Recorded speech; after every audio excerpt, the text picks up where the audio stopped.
अस्सलाम वालेकुम class 9 welcome back. सो आज हम अपनी केमिस्ट्री का नेक्स्ट टॉपिक करेंगे।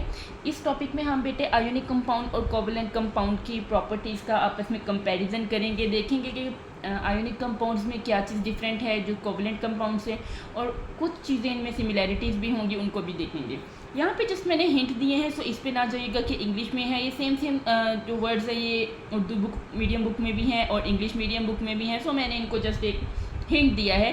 देन हम स्टडी तो आपकी बुक से ही करेंगे और देखेंगे उसमें क्या कुछ करना है। यहाँ जस्ट हमने कॉन्सेप्ट के लिए किया है।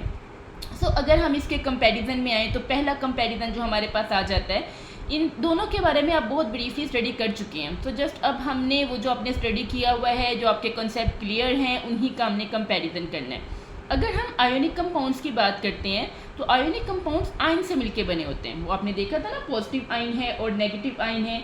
देन वो एक दूसरे को कैंसिल कर देते हैं और इनमें एक क्रिस्टलाइन स्ट्रक्चर होता है, ख़ास शेप होती है। होते ये न्यूट्रल कंपाउंड ही हैं, क्योंकि जितने पॉजिटिव आयन होते हैं उतने ही नेगेटिव आयन होते हैं और दोनों एक दूसरे को कैंसिल करके, चार्जेस कैंसिल करके वो न्यूट्रल हो जाते हैं। लेकिन इसमें एक और चीज़ जोन सी आ जाती है कि इसके जोन से हैं, इनके जो होते हैं ख़ास शेप होती है जिसको हम कहते हैं क्रिस्टलेटिस। जैसे नमक है, नमक के ख़ास गोल किस्म के दाने होते हैं सर्कल शेप में। जबकि अगर हम कोवलेंट कंपाउंड की बात करें तो ये जो उनसे होते हैं, ये इनमें क्या होते हैं, बनते किससे हैं, इलेक्ट्रॉन की शेयरिंग से। शेयर्ड पेयर ऑफ इलेक्ट्रॉन होता है इनके दो एटम्स के दरमियान। इनमें जो फोर्स ऑफ अट्रैक्शन होती है वो कौन सी होती है, इलेक्ट्रोस्टैटिक।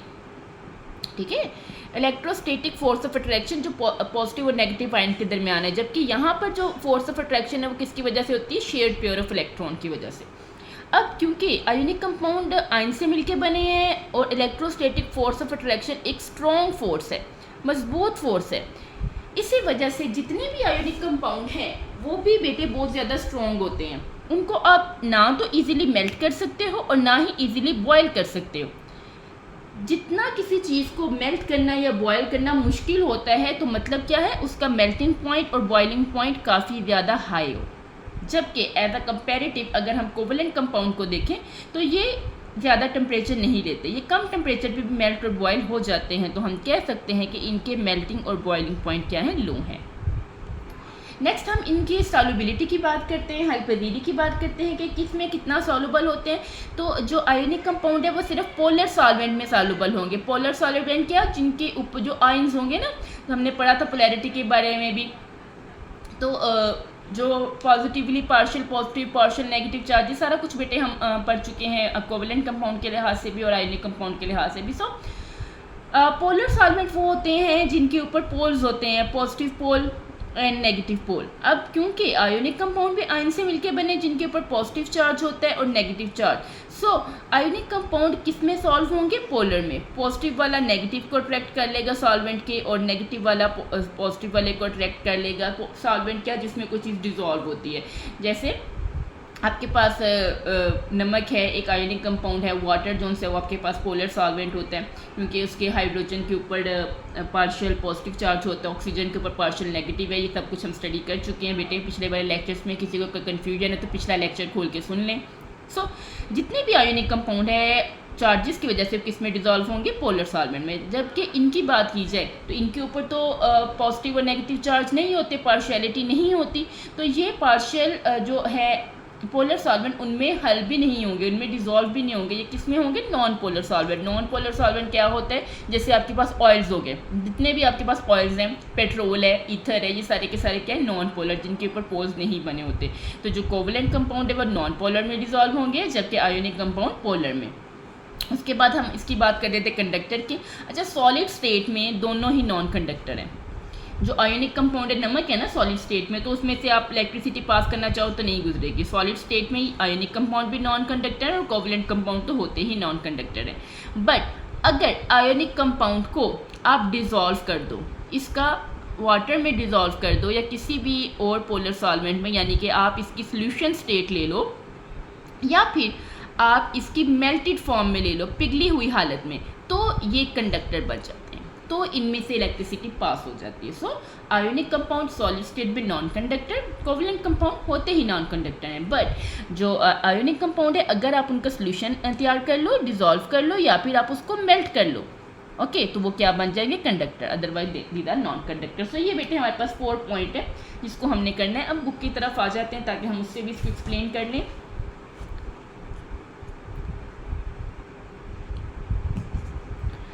सो जी, आयनिक कंपाउंड में अपोजिट चार्ज यानी कि मुखालिफ चार्ज रखने वाले आयंस मौजूद होते हैं, जिसकी वजह से वो एक ख़ास किस्म का स्ट्रक्चर जिसको हम क्या बोलते हैं, क्रिस्टलाइन स्ट्रक्चर बनाते हैं। अब है तो न्यूट्रल, जितने पॉजिटिव उतने ही नेगेटिव आयंस एक दूसरे को कैंसिल, तो क्या हो गया न्यूट्रल कंपाउंड। और अपोजिट चार्जेस की वजह से इनके दरमियान एक बहुत स्ट्रॉन्ग फोर्स होती है जिसको हम क्या बोलते हैं, इलेक्ट्रोस्टैटिक फोर्स। ये भी कर चुके हैं हम।